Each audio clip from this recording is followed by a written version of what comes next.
Gottlieb's 1987 Arena. I always loved this game. Lots of stuff to do, and I'm going to show you a couple features before we look at it. Look, we've put clear LEDs here at the top. Come in a little closer, son. Right this way. Ah, the boys are back from a delivery.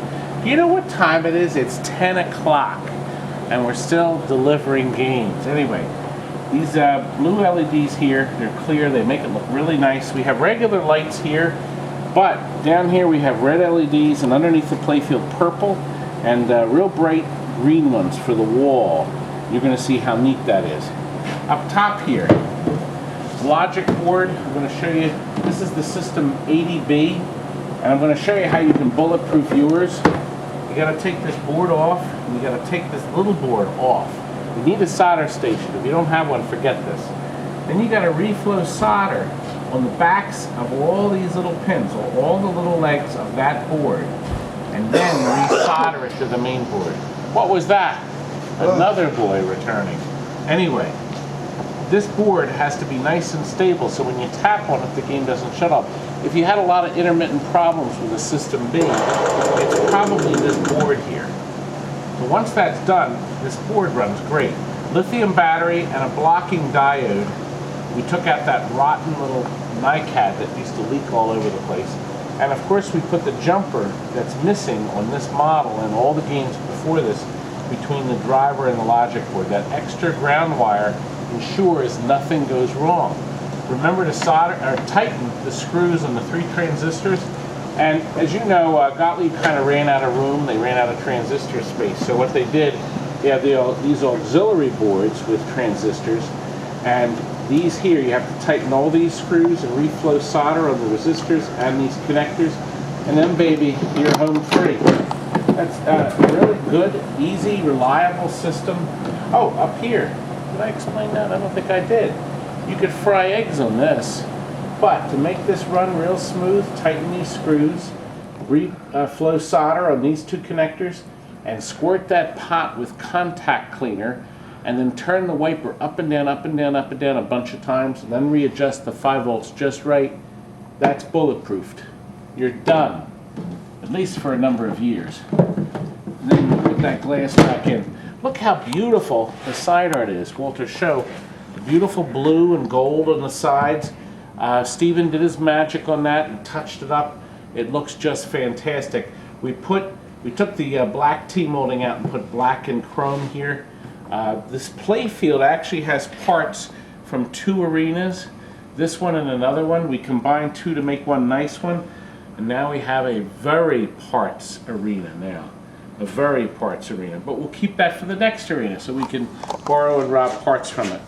I'm going to start the game. Nice effect with the 2 flash lamps there. And then launches your ball. The general illumination is off. You take your shot, and look here, LEDs. This here, folks, is the first use. Come on a little closer here, Walter. See these square red and green LEDs? I think this is the first game to have these incorporated in their machine. I think so. Gottlieb has the first 1987 LEDs. These same LEDs are in the Terminator 2 gun game, in the machine gun. A red and green square LED.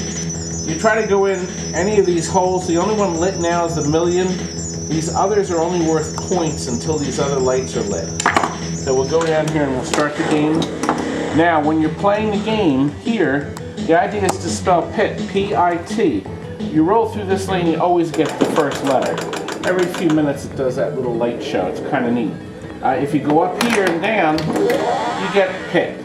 Now it's lit. See the word, the little letter PIT? Go down here, you get your ball back. Now you get another chance at that elusive million shot, which is, oh! And I didn't even have to cheat. Look at that. Anyway, listen to the neat sound on this. I'm going to turn the volume up just a little. There's a woofer in the bottom. Listen. Incredibly deep bass. That soundboard. Now, this is pulsing. I only have so many seconds to get my guard. If I don't, then the targets pop back up at the end of the cycle, like so. Now up here, I go up this lane, and I try to roll through lock. I have to spell lock. Your lane change helps you. Now I qualify. I can lock a ball, get a new shot. Lots of stuff to do. Now, if you spell sis, it'll light the outside lanes. It also advances your power. Now I get the ramp back. Look at that. So I got my ramp back. I'm doing pretty good for cheating. I get my ball back. Nope. It qualified, but it should have gone through, but this lane here wasn't open. So I went right down the toilet in that case. A really good game. If you roll through this lane, it turns on your spinner. So you have your spinner working for just a few seconds. Oh, listen, I wanted to tell you, see these? You can buy these. Let me turn the volume down.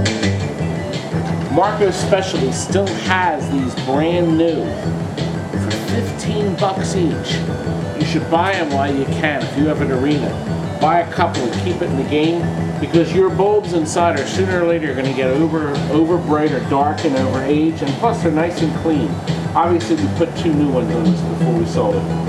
Anyway, that's about all I have to tell you about arena. If you can see one that's working right, make sure you play it. We're in the yellow pages under amusements.